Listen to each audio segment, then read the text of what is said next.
with the Morse Committee and the Brooks Select Board on January 23rd, 2025.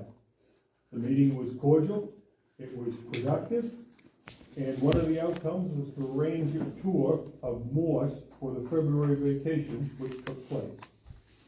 There have been no further meetings since that time. 2 members resigned from that committee at the last board meeting, where 6 board members voted to offer Walker to Liberty. Brooks representatives are not aware if the committee has been reconstituted.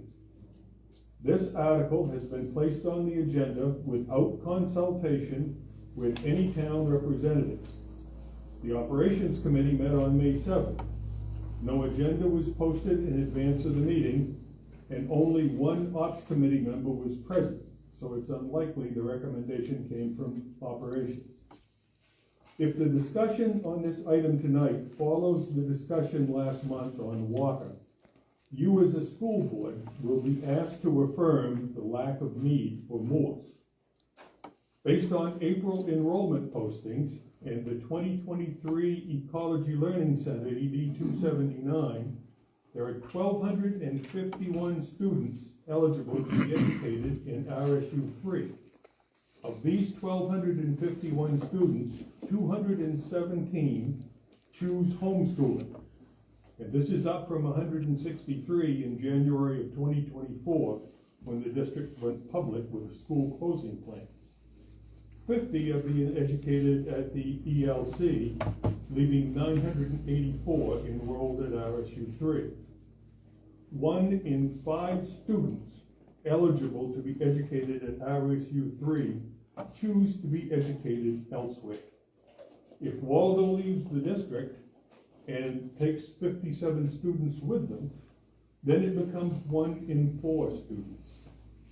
The issue is not lack of need, the issue is choice. An outreach coordinator might help answer the questions why. And by the way, if Waldo leaves, their $1.3 million budget contribution goes with them. And the purported school savings of $959,000 becomes a $333,000 loss. This process of closing schools has been long, divisive, and generally dictatorial. Several members of this board and its chair are lame ducks. In 2 months, there will be a new board and a new chair. My recommendation to this board tonight is that the only responsible vote is to table item 4 to be reconsidered at a later date. Give the new board an opportunity to work with the town, building the relationship that we started on January 23rd, and hopefully start to heal the wounds of this poorly thought out and executed process. Brooks is willing to work with you. Are you willing to work with Brooks? I shoot for the organization.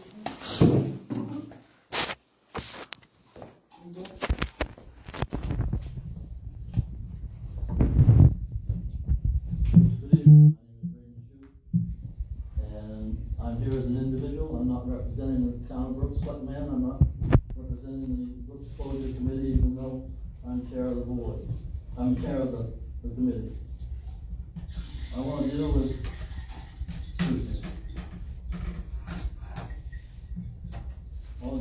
tonight is on the school boards. On the October 15th school board meeting, in the back you have future dates.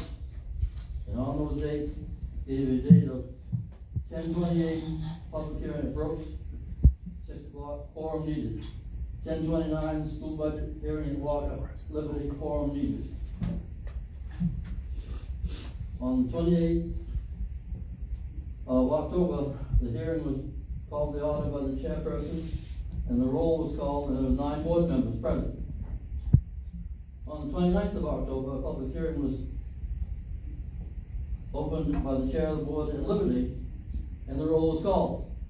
There were 6 board members there. That does not constitute a quorum. By bylaws, you have to have 7 members for quorum. The chairperson did not explain to the people that there was not a quorum, so in my opinion, it was a legal meeting. You can't have a meeting without 7 members there. In November the 12th, I believe it was, when the next regular board meeting was there, you had minutes of the meeting. The chair asked to approve the meeting at Brooks. There was 7 yes, 1 abstaining.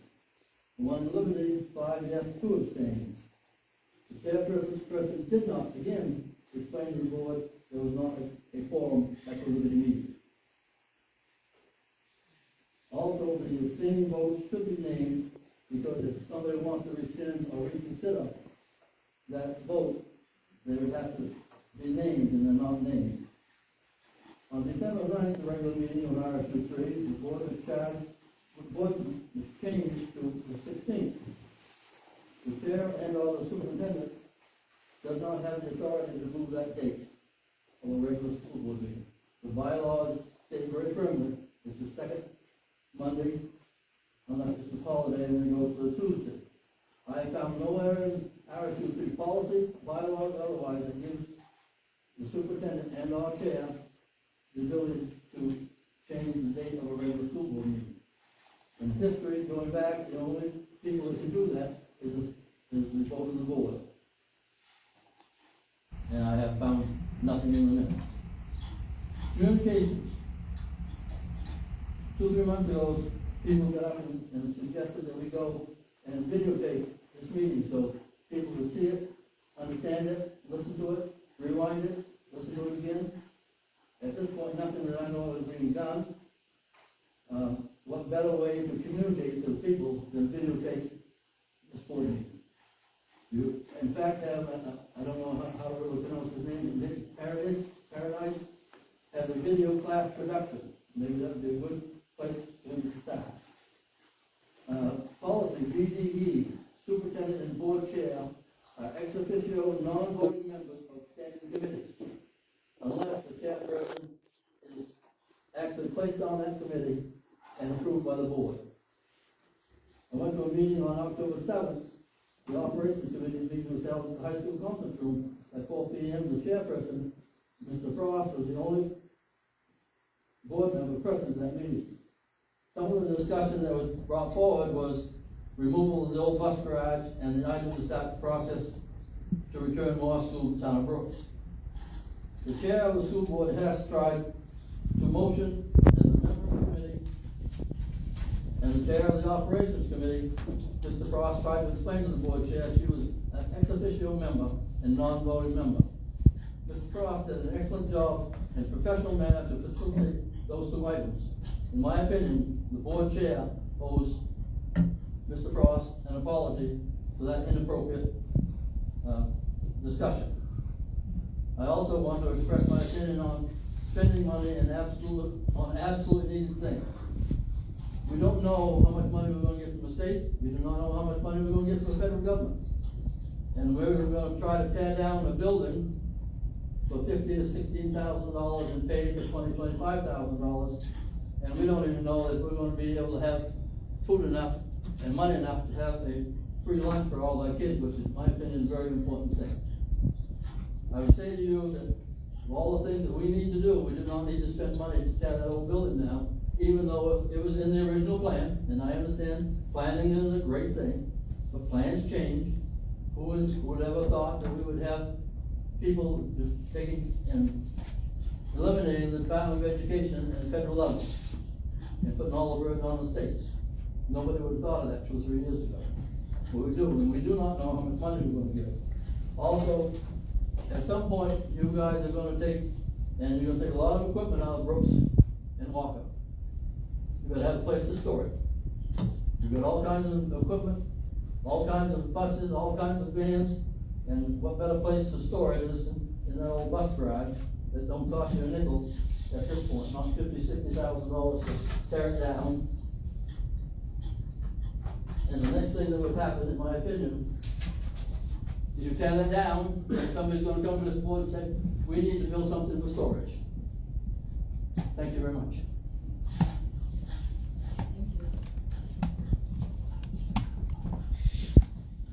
I think the board should take appropriate action on that.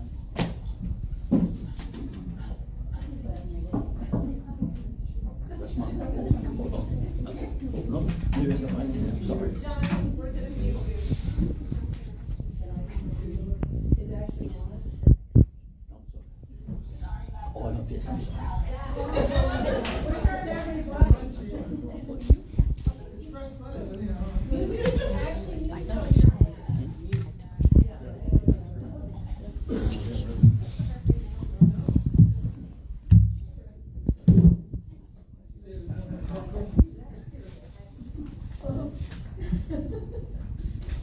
Glad Ashley's here.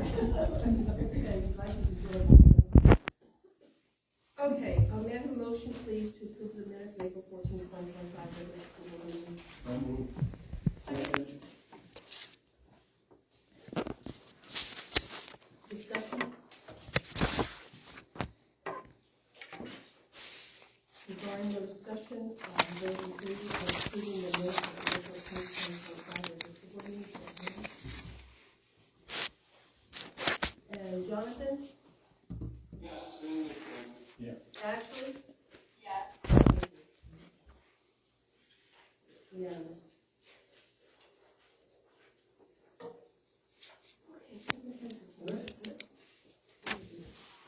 Yeah, so I'm gonna speak to a couple things tonight.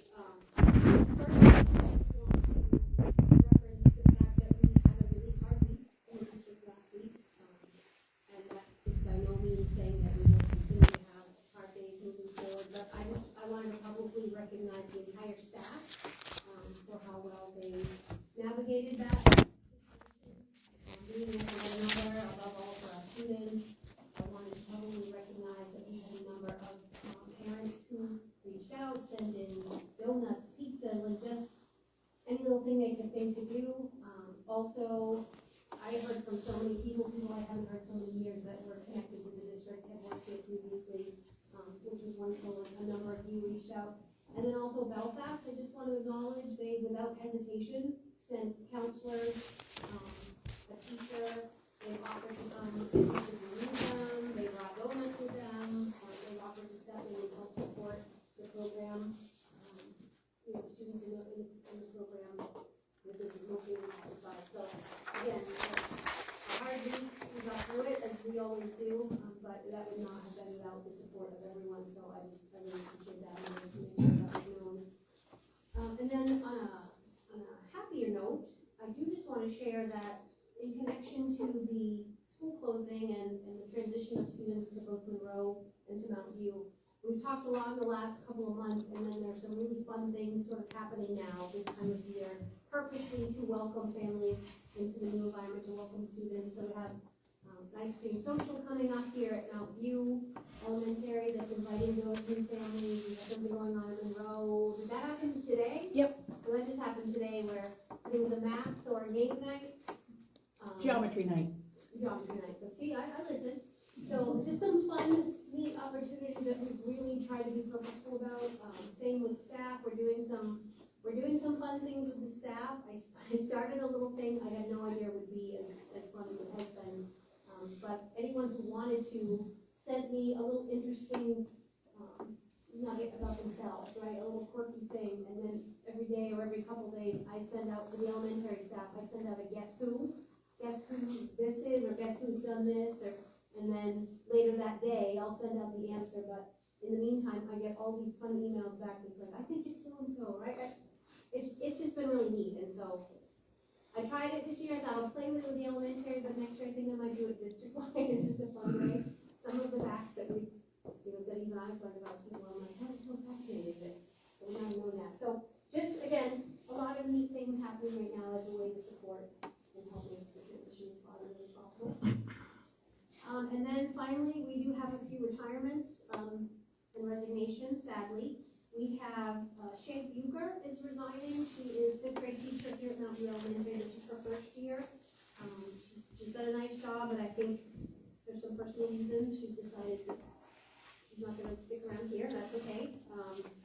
Debbie Callahan is retiring. She started here in 2018. She's an English teacher at the high school. Again, she's very sad to be stepping away, but for personal reasons, it's the right time for her, so she will be missed. And then Lori Libby, who started here in 2006. She is a speech teacher, and I will say, Lori Libby lives in Ellsworth. And I know this because her twin daughter's playing sports with my niece, so I see her all the time when I'm there. And I just, so since 2006, driving all this to get to work every day. That's how much she loves this district. And I know this was a hard decision for her, but it's one of those situations where the ideal job opened up like 2 minutes from where she lives, so just could not pass that up. Ironically, her girls are graduating this year, so after all those years of racing back and forth to get to their things, now she's gonna be back there closer and they're going on to college, so.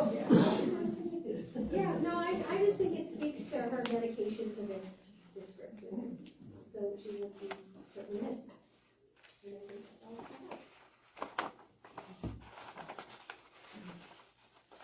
Thank you very much. Okay, committee reports, operations, Richard. Okay. As Shoot said, that I was the chair, but I was also, well, anyway, I was the only person that could, I guess theoretically, could vote on issues, but I think we had some good information. Pete shared his usually thorough report that really covered a lot of things that are going on in the district related to maintenance of the facilities, dealing with transportation, obviously, contracts. It was a very full discussion about that. So in terms of operations, he's finishing up his individual evaluations. He has a large staff that covers a lot of tasks that are taken on in the district, and he's finishing up the maintenance custodian staff evaluation. So he's kind of making it to the end of the finish line as far as, you know, and actually he's got a fair amount of time left in the year, but I mean, that's been a big job for him. Another thing that we had that interview of a number of different energy audits, potentially companies that might potentially be taken on for doing the energy audit. And they're developing follow-up questions, and I guess we're going to be having another meeting of the group that interviewed initially these different companies, and to kind of do some follow-up questions that will help us refine, you know, our decision about the district's decision about which company we'll go with.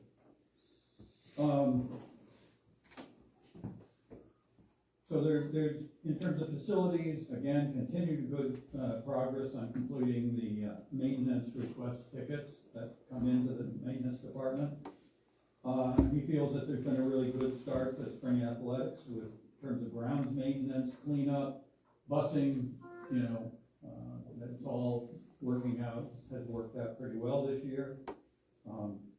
There are concerns about our aging energy maintenance system. Having some concerns and problems with controllers that were initially, you know, installed in the Mount View. I think we're mainly talking about the Mount View complex, and so they're working on finding a service provider that may be able to, you know, find a replacement system for ones that maybe are no longer, you know, you can't replace them. They're not new ones, you know, they're no longer, they're kind of outdated, I guess. There was some maintenance work done, completed on the boiler at Mount View Complex, one of the boilers.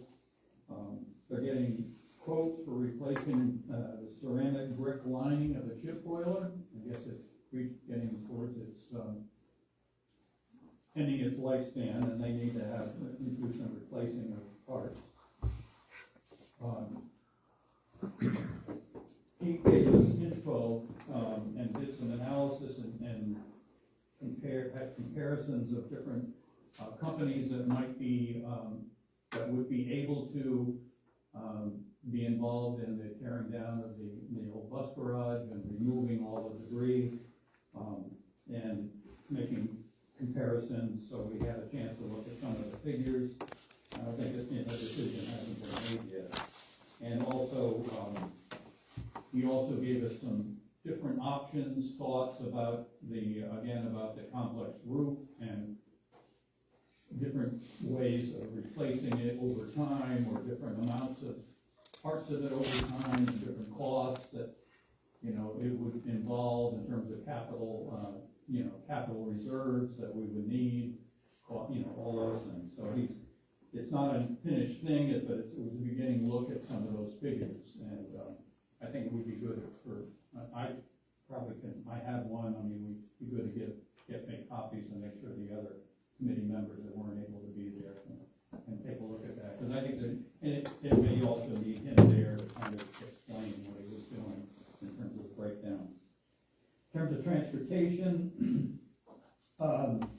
they had another bus rodeo, and they had a great time, and the district seems to be very popular with a lot of other transportation departments come, a lot of people come and enjoy the competitions, and they had another good turnout. The Mountain View team received several awards for their performance, and he also wanted, beyond the bus rodeo, he also wanted to say that they're making good progress on driver training. You know, they have people in different stages of, you know, getting through the licensure and experience part of the training, so they can be, again, reserves and or replacements for our bus drivers as they, you know, as we need them. In terms of IT, again, they're continuing to make good progress on working through maintenance tickets, or asks for maintenance and repairs on various IT-related systems. He said that Kyle, who's the IT supervisor, got the lighting program restored, because they're having some problems with it. I mean, there's our computer programs that are managing all the lighting in this big complex, and they were having some problem with the program. He got it up and running, and he has found a contact from the original installers. So I think some of this equipment, again, even over, it seems like it hasn't been the longest time, but I guess 15 years or whatever it is, has been a lot of equipment changes, and you can't always get replacements for the program that may no longer service the programs that are older. So there has been progress, and Kyle has been a big help in following up on this. I wrote this down, but I don't know, it would be nice if somebody could explain it. They had a bad bus bar, and I'm not sure if that relates to the previous thing, but it was somehow grouped with those. So, and they're in the process of getting a vendor to rebuild it. So if anybody, I should have asked at the meeting, but I didn't get clarification. Either, I know, so. He's shaking his head. You can describe a bus bar for those of us who may not know what it is. Yeah, it's basically where the three controllers go into to controlling the lights. Okay, so It's it's called a part bus of the bar. electronic system that manages okay. So anyway, they're in the process of trying to find a vendor who can deal with that problem. So everything is in the work. Some things are in the work, some things have been completed, and they've had some good activities that brought in people from outside the district. And it's not the first time that the bus rodeo has been a popular event for this district. So that's pretty much it. Any questions? Any questions? Thank you very much. Yep. Policy, Chris McCormick is chair of that committee. So, I know we have a policy that was proposed from the last meeting, that we had tonight's policy, and Jonathan is on the committee. Jonathan, I'll need to contact you this week to call a meeting of policy, because adult education has a policy they want us to look at in our next board meeting. So, just be prepared, Jonathan. Yes. I would like policy to take a look at, to bring before the board at our next meeting, policy BBBAA, which is the board chair term of office. I would seek to eliminate that policy. It doesn't seem to make much sense if we have a chairperson that's willing to serve, able to serve, and the board votes policy, so we have control over that, so if you could bring that before the board next meeting, Jonathan, that'd be great. Does anybody have an idea of what inspired that, or is it common in other boards? I'm not commenting on other boards, the last time it was reviewed was 1990. You recognize Ray to, yeah, I think you wanna make a comment on that? If I'm recognized, Yeah, well, that's, I don't know if you. Do you want to recognize? Yes. Yes. It's a meeting of the board, so we can choose whether we want to recognize him with the consensus. I'd be, you know, we just want to give you the history of how it started, that's all. Okay, yeah, I would be interested if we, I mean, you don't, it won't take, it's not a long history. It should take about this much, Okay. but if you don't want, It's up to you. It's up to you. then we know exactly how you want to communicate. So, how about if I reach out to you in advance of policy committee? No, I'd rather do it right here, take just a second. Just a second. Over the years, I've been on the board a number of years, starting way back in 1976, different times, and chairs of the board have, Gerald Wickman was on chair of the board 8 years, very good person.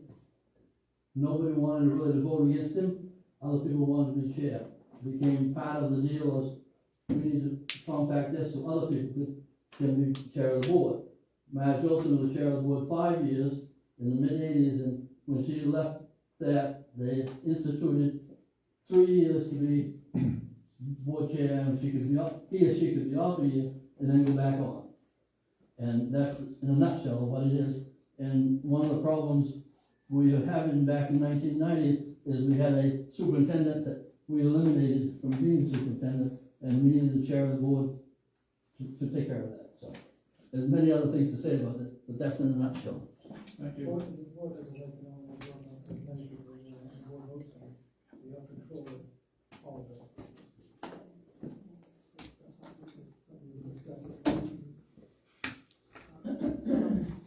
Finance? Yes, we met this evening prior to the meeting, and pretty much what we talked about was the discussion of the May 28th budget meeting and how that might go. And we played out some different scenarios of possible questions from the public and, you know, how those questions might be answered. So, pretty much the way that this would work is that I'm chair of the finance committee, so I would bring the motion forward on the individual article. Tom's the other member, so hopefully Tom will second that, and then it would go out to the public for discussion and for voting. So that's pretty much the process. We talked about some of the possible difficult questions for the administration and encourage them to review and research that and to be prepared for some difficult questions. So that was pretty much the what most of all the meeting was about. So You think, was it helpful, I mean, having that discussion? I think so, so. We have a new, moderator. Yes. Have you communicated with the moderator, or has somebody? I have not, Lisa and. Okay. Yeah, he's from Rennie Roulette, he's from Freedom, he's moderated the meetings there. He has, Usually, yes, okay. the moderator will refer questions to the superintendent or to, you know, members of the board. I mean, you know, so it's not like the moderator tries to, they just basically. Right, well, I was at the one last year. Yeah. Glenn, were you at the one last year? I was not. Okay, so. Yeah. Yeah, I liked that moderator, and so I was just wondering. Yeah, he's done a good job for a long time. My understanding was he's unavailable this year, $300 an hour, you better be good. but I've been under Rennie Roulette's leadership, and good, so far so good in the Village of Freedom, so excellent. And he has come to a couple of our meetings here too, to see how we are as a board, just to get a sense of us, so. he's very proactive. That's good to see. And he's not here tonight, though. Okay, curriculum instruction assessment, Michael? Yes, thank you. We met today and we reviewed, and members present approved the adult ed diploma policy and approved it to be sent to policy committee. They should be bringing it before the board at the next meeting. Just a little background, you've heard me mention this over and over through the last month or so. We've been working on this new high school diploma, adult ed high school diploma since last December. We built an excellent alternative to the high-step route, which is taking the test and passing it. So it's very much in favor of students, people in the district who want to get a high school diploma, and maybe high-step's not the best opportunity for them. We probably will need to bring that before the board in kind of a, I'm not sure what the exact term is, but instead of having 2 readings, we'll ask you for just 1 reading, because there's 8 persons who could use that diploma and access that diploma. And we meet on the 17th. That's my birthday, if you remember. In case you don't want to get the time. No, not in case. Wasn't so, and the graduation for the adult ed is on the 18th, so we passed that policy, and I think you'll find that in reviewing it, that really is an excellent pathway for some of the people in the district. We also discussed the progress on meeting school board goals, and you have, I didn't do this, I don't know if you did, but here are our school board goals. That I know. Probably, you know what they're. And so, we got a report on that. Most of the data is not available just yet, so it's hard to ascertain how those goals are being met. But there were several positive interventions that address these goals. One was counting in for trying to increase attendance. The hiring of an in-school suspension monitor, which is now much more positive experience for in-school suspension students. Well, the way I understand it, for the students, correct. That's what we're here. Thank you for that clarification. And there was also increased school to parent communication. Which is always a good thing. We keep hearing about communication as being an issue, and in any sort of large community, communication is just really, really important. So, all of those things are positive. Any questions? Okay. You remember the 17th, right? It's on the top of my agenda. No? Oh, You know me well. I'm sure it'll be fabulous. Jonathan, personnel negotiations? There's nothing new to report. Thank you, Jonathan. And communications? Was that the one that we did not get to have because of the, yeah. So we meet tomorrow. You were right. I checked. So I was on PTO today from work. It's on my work calendar. Yes, we do that tomorrow. Yeah, so, communications is a big thing that we've been talking about, and so, again, folks can come to the communications meeting tomorrow at 4 in the high school office conference room. That's where we're going to be. Yes. A lot going on. We do have a special guest coming. Layla Denton is coming. Oh, that's right. She got canceled last time. Yes, and so she'll be helping us with making videos. Things happening around the district. She's very excited about creating videos. She's going to do the beautiful history of RSU3 that's on under our community link on the website. Fantastic job. Okay, Waldo County Technical Center. Did you get to their meeting? I was traveling. Yeah. Ashley? Yes, Ashley. Ashley, if you're talking, you're muted. There you go. Yes, I was at the Waldo County Technical Center meeting. I'm at work, as you can see. I don't have my notes in front of me. I don't believe that we had much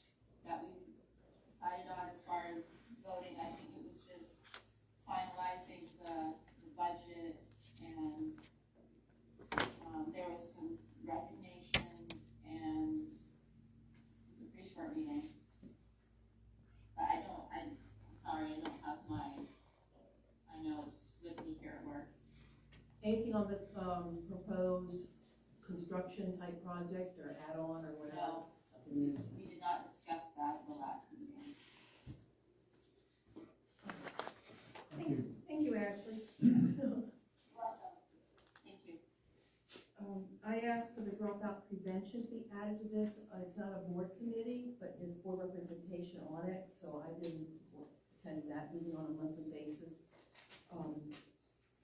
And the dropout prevention plan draft has been written now. The group is looking at it and editing it.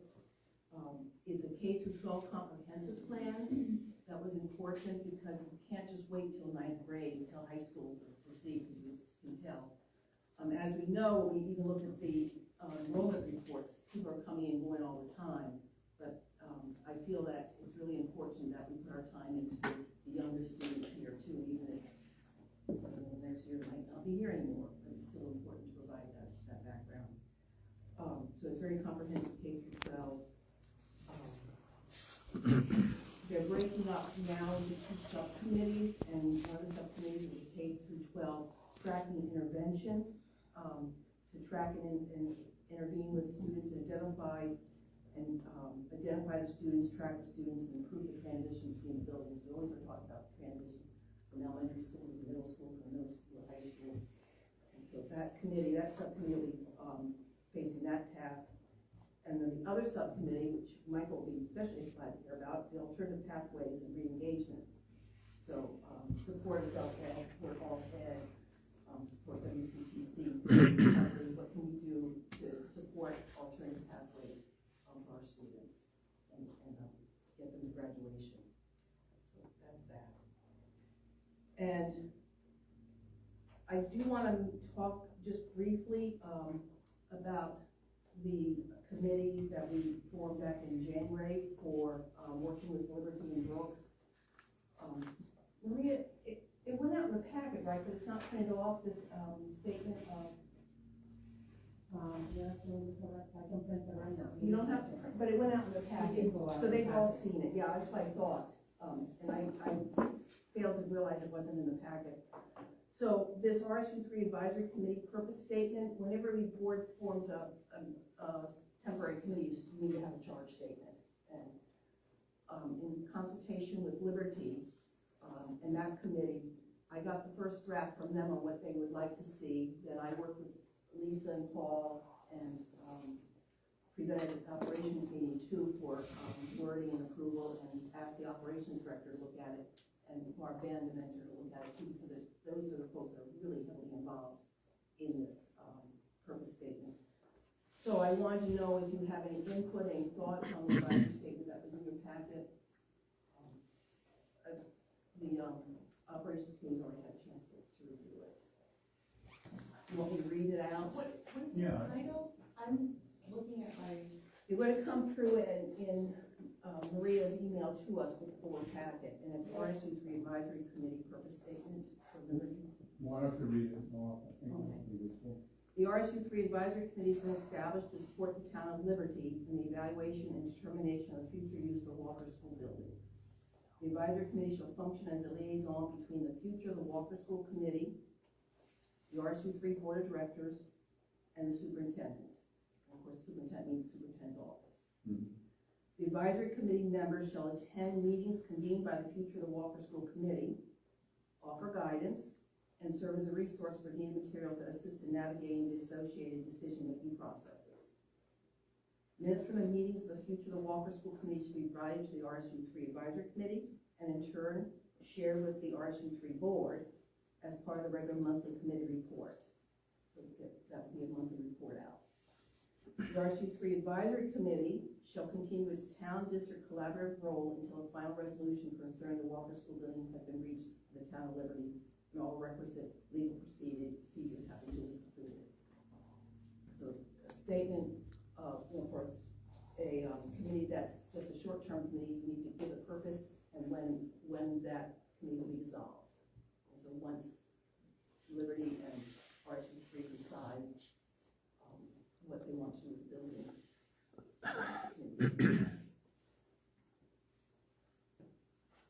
So what do you need from us on this? I want you to be aware that this is a charge statement of it, and if you have any input on it. Whether we accept it as we read it, Yeah. it's written, or if we want to make any changes. If you want to make any changes, because. I can't think of any.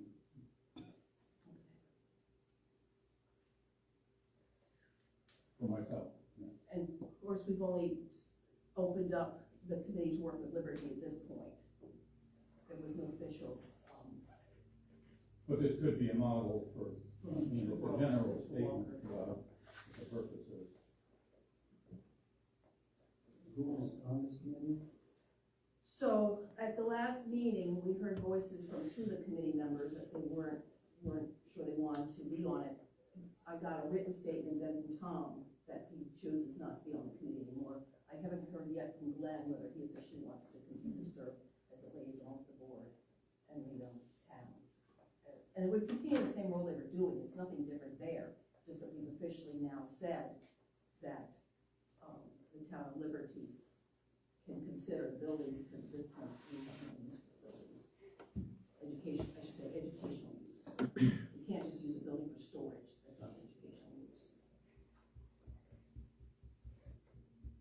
So I don't know, Glenn, you want to say now whether you want to continue on it or you want to hold off there. I just think it would be better in July, the board's gonna be, it's gonna be different folks sitting here, I'd rather just wait and see what happens then, and see who might wanna do it and how it might go.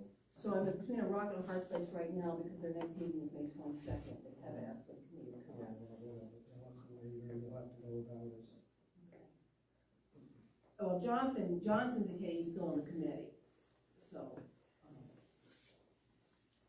and I know I sent this to Jonathan, I sent it to that committee. So, Jonathan, you're still on the committee, right? Yeah, I'm still here, yeah. Okay, and you're on the advisory committee to work with Liberty and Community Growth. Yes. Okay. I did happen to be another board member.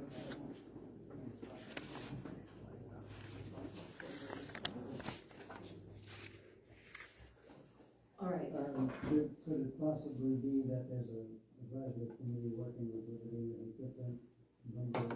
different advisory committee that would work with Brooks? It's possible, sure. Okay. That's right. And it is quite a haul for me. Yes, it is. Yeah, yeah, sure we will. Okay. Then I will let Carol McGovern, who chairs that committee, know that we've approved this statement. I will send it to her.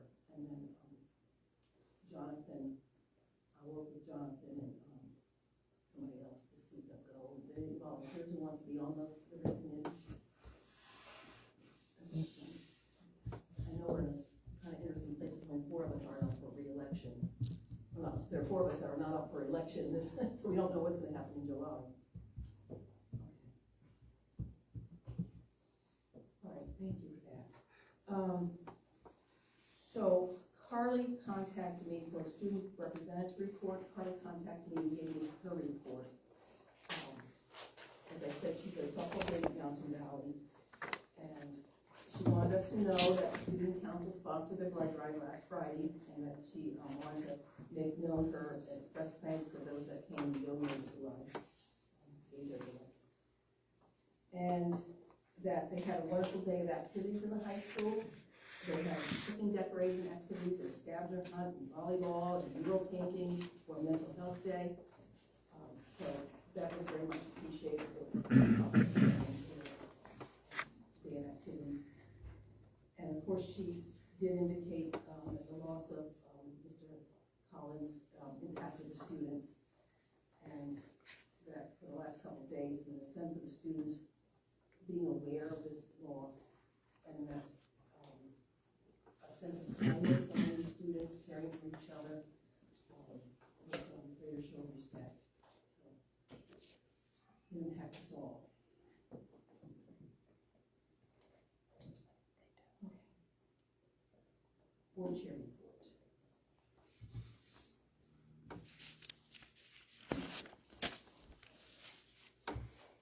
would like to thank those of us that came in for the board special meeting to sign the warrants. I did overhear one board member ask what a warrant was.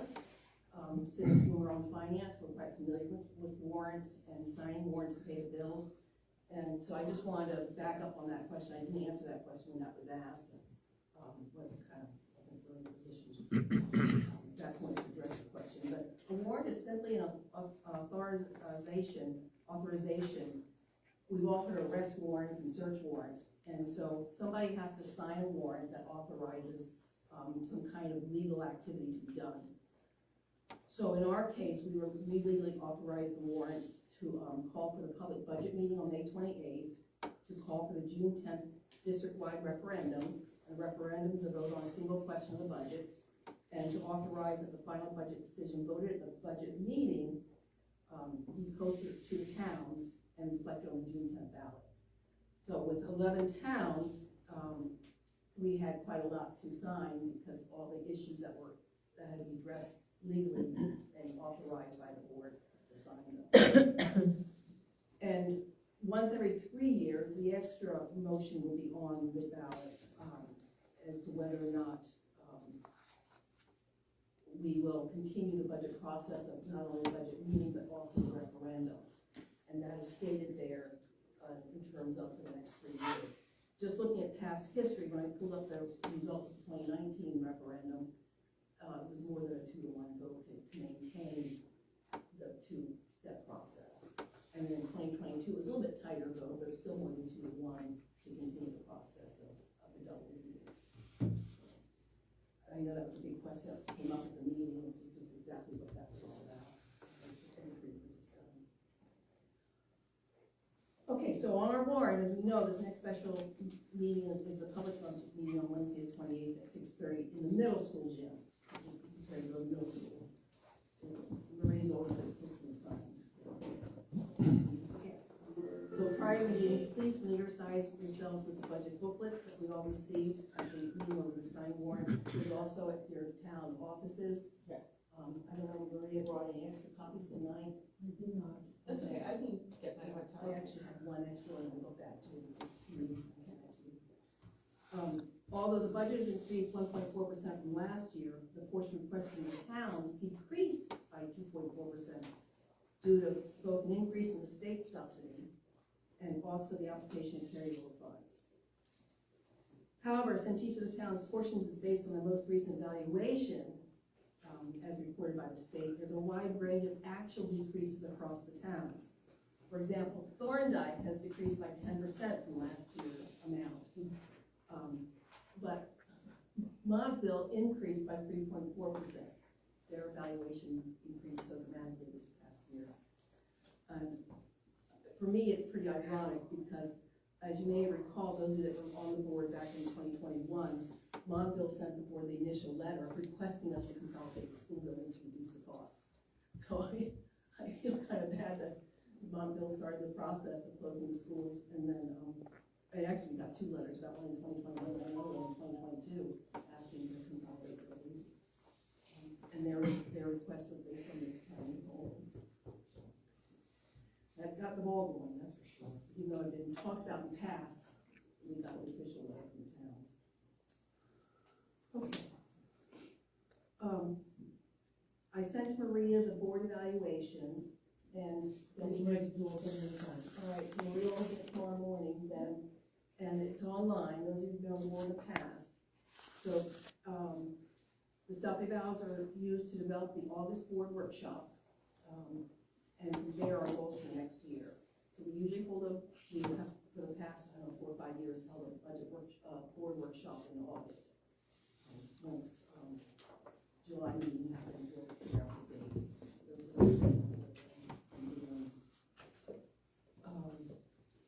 So the evaluation will close on June 10th, on Saturday, June 10th, so that the results can be tabulated for the Monday, June 16th board meeting, and then those results will be going on the workshop to that workshop. You all have this little piece of paper in your packet, and I copied off the board goals that we came up with last year. So please put that on the side of your table as you're filling out the evaluation form. Because, it will refer back to the goals and your sense of completion of them. I know when the new folks came on board this year, for you guys, I spent time making sure you understood core goals for this year. You have that packet too. Just take it, practice it. Okay, that's all I have. Any questions, comments? So I'm afraid you all have to do this the next 3 weeks. Please do it. There is no old business, so the first item on new business is carry over from the April agenda. We have a motion to approve the first reading of policy ABC, tobacco use and possession recommended by policy committee. So moved. Second. I yield. So, this is just the policy in your packet. There's also regulations, but I've asked for the high school to look at the regulations, to be sure that we're following them.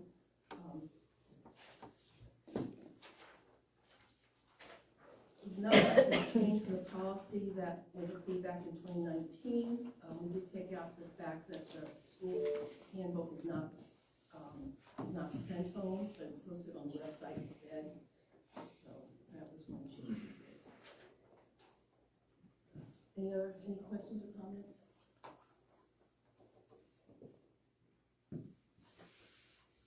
So, Lisa, help me out here. Will students understand that vaping falls under this, even though vaping isn't actually said? It is under education. Yeah, we do have it in Under education, okay. I was looking under definitions, tobacco vaping. Okay, okay.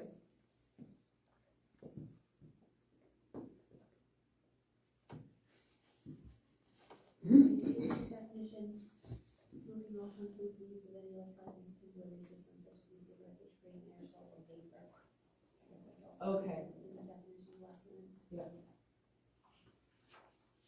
That includes vaping then? So that is what we want to deal with now.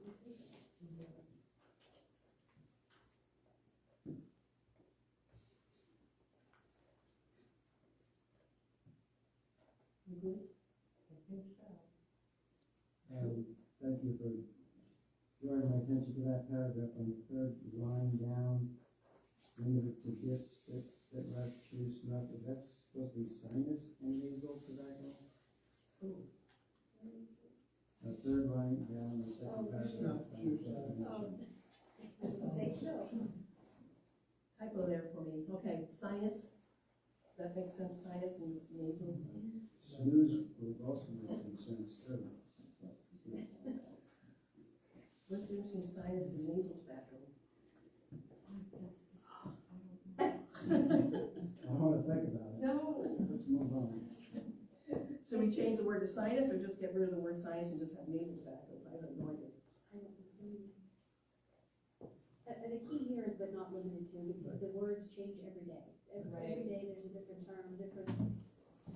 Okay, It's crazy. I'll get that correction. I'll go back to the MSMA, the document, see what they have there. Yeah. And just verify. And what is an e-group? I don't know. Yeah, I'm great. It's when you get out your Google search and try to figure out all these things. Okay, Okay. so, the motion on the table is to approve the, first reading of this policy ABC, back to use and possession. Show of hands, do you approve it? Jonathan Yes. and Ashley? Yes. Thank you. Okay, unanimous. There is actually a difference, Libby. Uh-oh. There's a difference between sinus tobacco and nasal tobacco. They're both smokeless tobacco. One is absorbed through the mucous membranes, and one known as nasal tobacco is snuff, which is typically inhaled into the nasal. So there you go, probably more than you needed to think about tonight. They both pose serious health risks. That's the key here. Yeah, it's fancy as a nose. Yeah. Okay. We have a motion motion to, approve the first reading of the following policies as recommended by the policy committee. KF, community use of school facilities, and KFB, use of RSU, school playgrounds, athletic fields, and use trails. So moved. Second. So, Ali, the only question that I had on these in my pre-read, and sometimes I get stuck when I'm reading it on my phone, do you call the track out specifically anywhere, or is that just considered like a field? Didn't we talk about that, all the outside stuff is considered field? Yes. Although, I might be close to simply sliding that word just for total clarity. That's the one that I use the most, and that's why it popped into my head. So if you say athletic fields and track? And track. If it said RSU grounds, the grounds can incorporate. Grounds would cover all of everything. it. Yep. So we also got nature trails as a separate category. If it's still grounds. Right.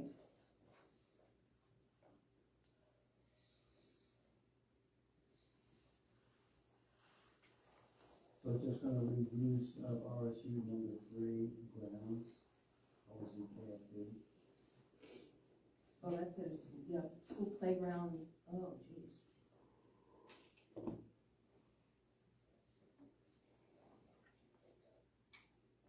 You're right, because like nature trails is redundant in the school playground stuff. That's what grounds seems like earlier, right? Okay, I'll take it back to policy committee and look at it in terms of school grounds and consolidate the three categories.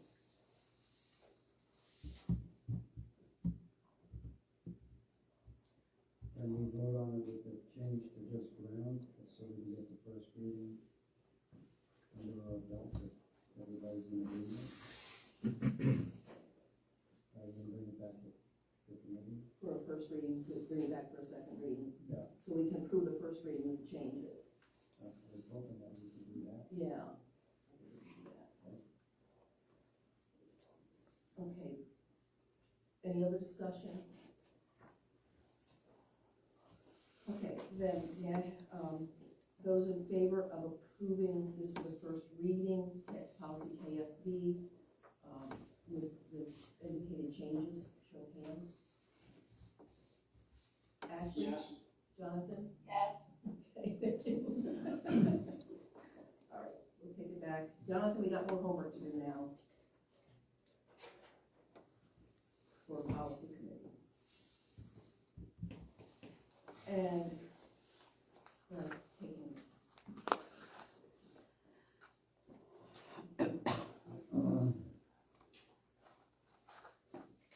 It was under one motion, and I just realized we hadn't discussed community use of school facilities. There was only one change on that, and that was the fact that there's no such thing as policy KFA. So the very first, second paragraph, that's been crossed off, the rest is. Okay.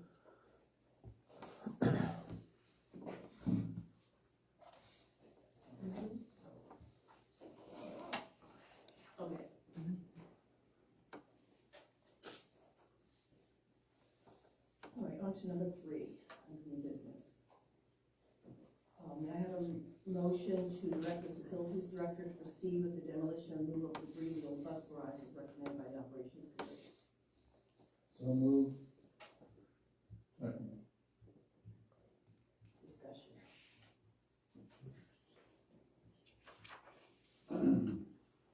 Mike? I was just wondering if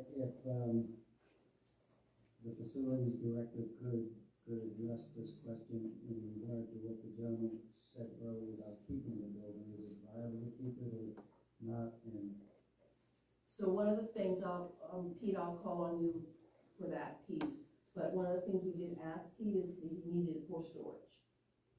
And Pete in operations said, no, right? I mean, not at this time, we don't have a need for it. No. What was another thing? Storage? Oh, the budget. If Pete again indicated that on the budget line, that was well within the budget that he'd already already put together for the district. Right, and there was no concern, in my sense, there was no concern in the operations meeting, with the amount that we had gotten for the bids, that it was well within reason. The paving, that will clear away the material, the debris, and the paving part will be addressed later. Is the building unsafe, Ellie?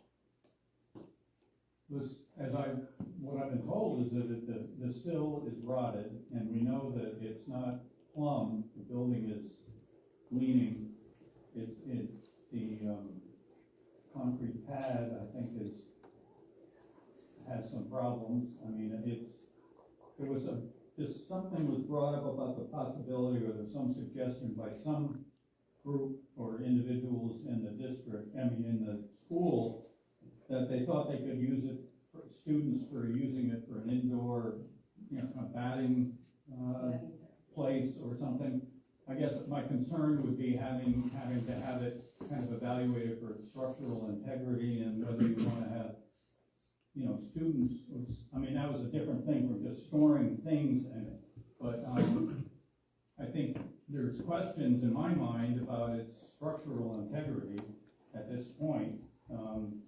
And I don't think we want to invest in stabilizing it, or, bringing it into plumb, or trying to replace rotten sills at this point. I don't think there's a desire to invest more in it to make it, if we needed to make it safe, basically, for things that we store in it, or certainly for people that may be using it. That's my question about it. And we certainly are aware when you leave a building unheated, that it deteriorates much faster. And so that would be the decision, that if we don't want to rip it down this year, do we heat it for another year and spend that money on heating it? That was never part of the discussion to hold on to it. The operations committee all along has made it a package deal, that when the new building was put up, operations would transfer what they needed into the new building, and that it would be demolished.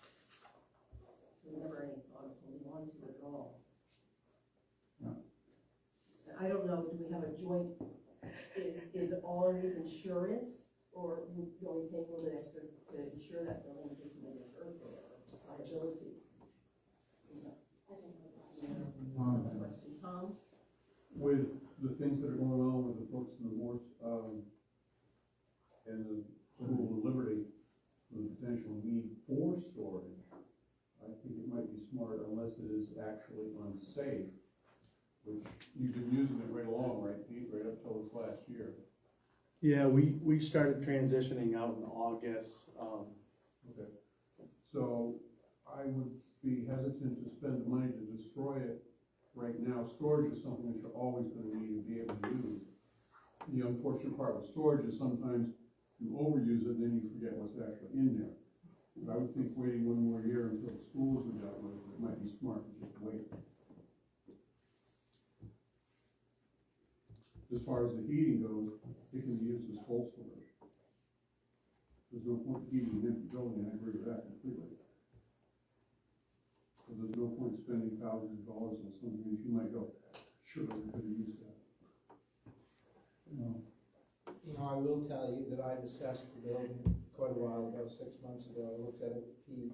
The building is not really unsafe. It's one corner wall is kicked off the slab, and you have to fix the sill and just kick it back in. I mean, it's I don't have a big preference on what you do with the building, but as far as fixing it, as far as just being usable, yes, you could do that.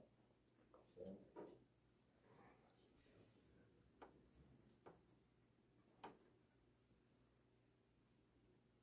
You have any input?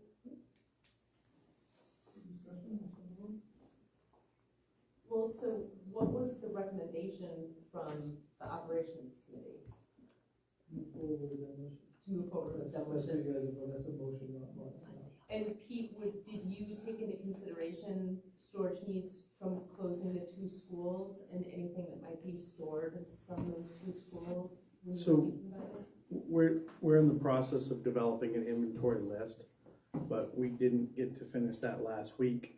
So I won't know exactly what we need. We do have a 30 by 50 storage building down back that we've created some space for. So, and we have the athletic building, that's what we call it, that there is some need there. But I don't know exactly what is gonna come back here or what we're going to leave for the towns. So it's hard to get an eyeball on what we need. I will say that it leaks, the old bus garage, the roof, so it's gonna need some attention there. It needs work. It needs vinyl siding work. It needs sill plates. Some of the wall studs are rotten. So it's gonna be some work. So we can take that money that we're saving and put into it. I just need you guys to tell me what you'd like to do. All right, the only other thing I have to say is that I'm sorry I wasn't there for the operations committee, because I am on the committee, but you were the only one there. I think we had perhaps some more different discussion had everybody been there. I wasn't able to, I had livestock that were, that had to be dealt with. Yeah, well, we didn't bring up the issue of whether we were or weren't. It was in anticipation that that was going to be torn down when we had the news. I mean, that was, I think, the generally agreed to thing, but that things can change. But that was the thing. And we didn't, this last meeting, we didn't, specifically talk about whether we, would. I think we wanted to have discussion about these things that the whole board would understand, the issues.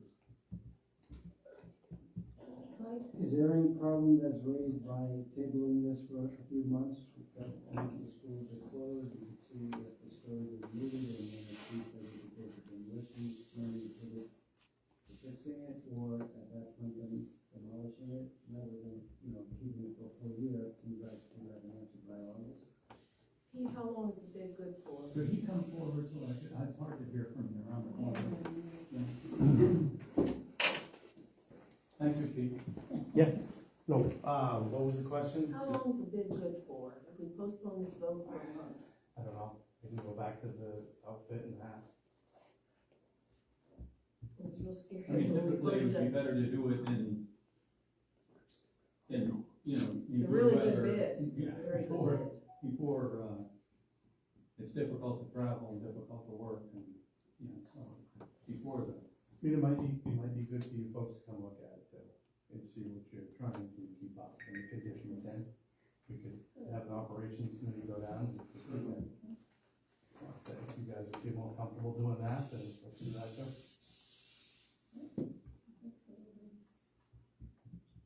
So could we vote just to table this for a month until we have a better sense of what inventory we might need to store, let the operations committee actually see the inside of the building? We can do that. Whatever the board wants to do, we can do. How's that sound? I'm just worried about the bids. I mean, remember we had the original bid on the new garage and then it doubled? Literally doubled in 2 years. Maybe it'll go down. Yeah, right, like anything else. So I need to put that into the form of a motion. So, what action will the school board do? First of all, I'll have to amend the motion. Okay, so I'd like to amend the motion to,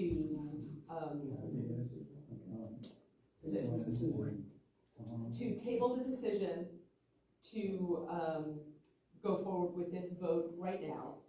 And instead, give us an extra month so that the operations committee can go down for a tour and we will have a better idea of what inventory we have.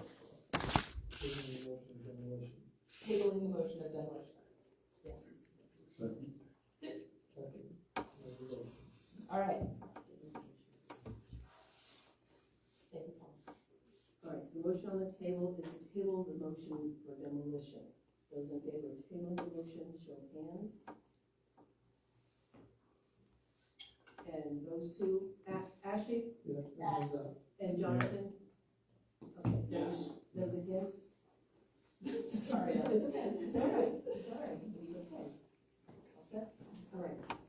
So now, Thank you, Pete. okay, motion to table the motion. So we need a motion or done? But the old motion's not on the table.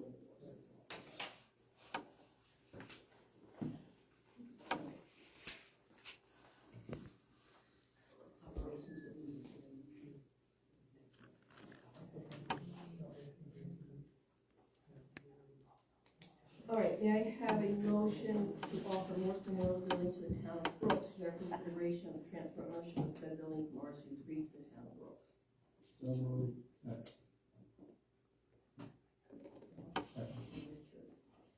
Discussion.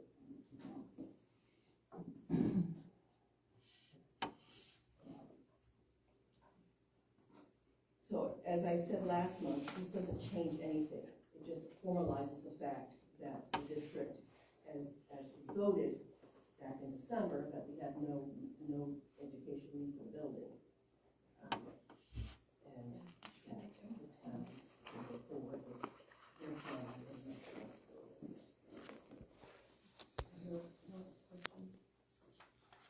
I always have said that I think we have to reiterate that we're not setting some absolute deadline.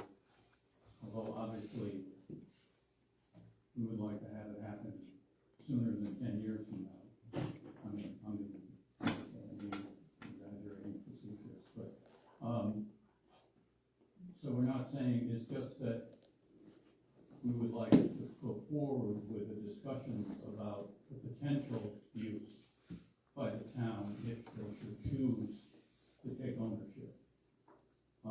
And however we can facilitate in terms of giving them information about the building and costs, et cetera. I know some of that's already happened, but probably will need to be more discussion, and a lot of it is something, as in Liberty, it has to take, a lot of the discussion has to involve community members, with us providing the information that they feel they need, but, and not setting any kind of absolute. I think we emphasize that we will support the maintenance and the care of the building, when through weather that, could damage it, and, obviously we're talking about winter months. And just, I guess I just don't see the reason not to say it. We do, and as far to my knowledge, there's no program that's been developed or been, put together by the administration and the board and committee to a formal use of the building that's, final enough that we can go ahead and implement it within the next couple of years. So I think that it's time to move on and insist that eventually a decision is made about whether the district will have to dispose of the building in some way, or the town can have it for its own use. And that's the same issue for Liberty. Right, at the close of the last vote, last month, some of you asked for the law, of what the rules were that we had to follow. And as you know, I sent out to those of you that asked for the law, I sent that copy out to you, so you could see the 4 steps that were required by the Department of Education that we had to follow. So we're trying to say we follow, unless we have a plan. I haven't had anybody come forth and say they have a plan on how to use it, as Richard just specifically said. We legally cannot. Well, and I think any plan that comes forward would have to involve the administration who we hired to develop and manage the educational program with our input, certainly, with our oversight, certainly. But it has to be a mutual board administration, like strategic plan, like we're talking about needing to rework that soon, because we haven't reworked our strategic plan overall for the district in quite a few years.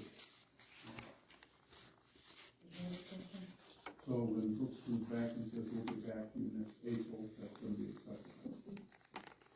If that's what they need. I would hope that the committee would be active and encourage the process to move forward. I can just see where there are things that will take them that long to be able to make a decision. Yeah, Liberty said that they need in 6 months, so.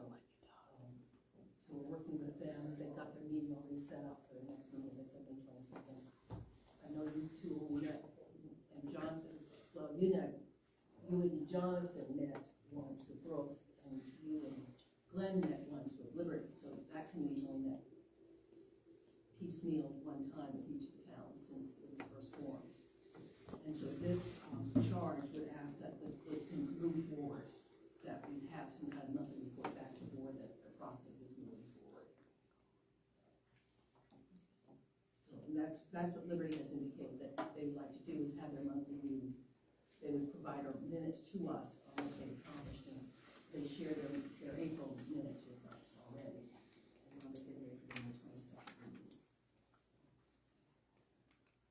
All right. Then, no further discussion? Okay, those that support the motion to offer to Morse Memorial Building, the town of Brooks, for the consideration transfer of ownership of several Morrison Food town. In favor? Yes. Yes. 6 yes. Those that are not in favor? And 3 against. Motion carries. I will work with the chair of that committee to check out with this charge and approve and see as we move forward.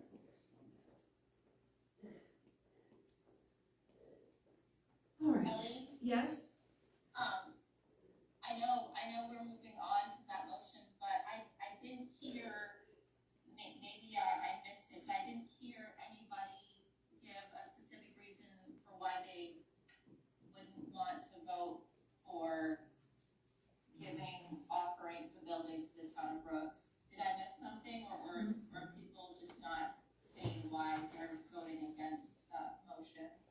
I guess actually that's what happened last time too. People, I'm not sure why they're voting against it, because they haven't said what educational purpose they want for the building. Okay, it would be helpful if we could share that information, and have that discussion in the future. Okay. Thank you. Yeah, maybe at the board workshop in August, we can get this figured out, because we asked for the information as to what educational purpose they see into the buildings. You're right. Well, I also think it has to be beyond just at this date coming up with an idea.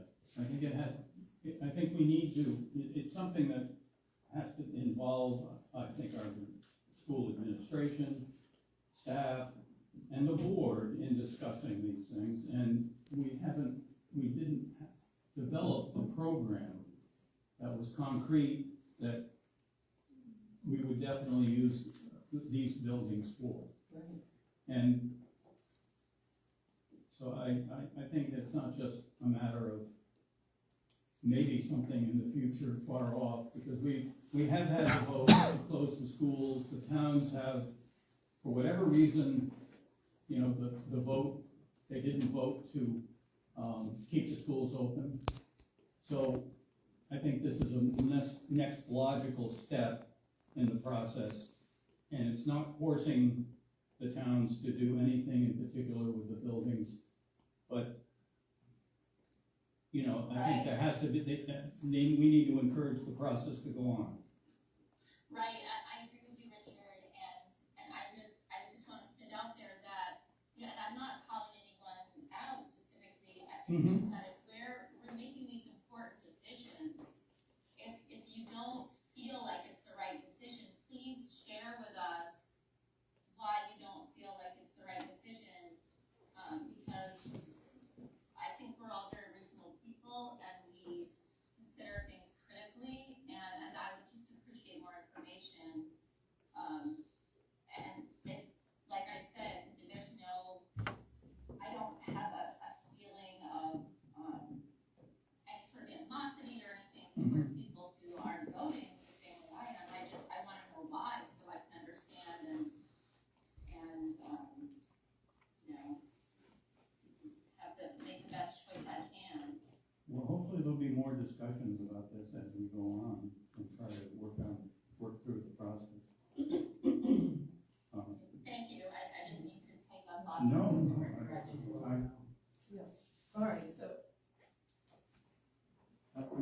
know this is after the fact, but, I'll address that somewhat. Some of the steps that have been taken here in closing the 2 schools have left the towns feeling, these 3 towns, feeling like they have been pushed into a corner. And moving like this, even though, yes, it meets the criteria, and no, we're not doing anything wrong, it's like slapping a hornet's nest. You can slap a hornet's nest and stand right there and not move, I'm not doing anything, you're still gonna get your ass stung. The vote that just happened in Waldo on whether or not to leave RSU 3 was 57-3. There's a lot of people out there who are very, and they know it. They know that Belfast may not be a better deal, but they're very unhappy with the way they've been treated. And to me, this is just another push that really isn't necessary right now. We have 4 years. We don't have to make a decision this month. We don't have to put it on this month. We don't have to put it on this year. Nothing is going to change by waiting. But by moving forward, we're going to see more push. And they're going to push back. As we were told earlier, if Waldo leaves, I was told tonight, that's one of the reasons why I wasn't here earlier. So now I'm on the committee for Waldo leaving RSU 3. I guess that's required by law, because I'm the board member for the town of Waldo. You can't push people and not expect to have them push back. And some of this wasn't done right, it wasn't done timely, it doesn't serve the students. I know it's all water under the bridge, but I'm telling you, that's where we are now. You slap the hornet's nest, plan on getting stung. Now, this has been before the board for 3.5 years. It's been quite a long process for the board. All right, on to new business number 5. May I have a motion to approve issuance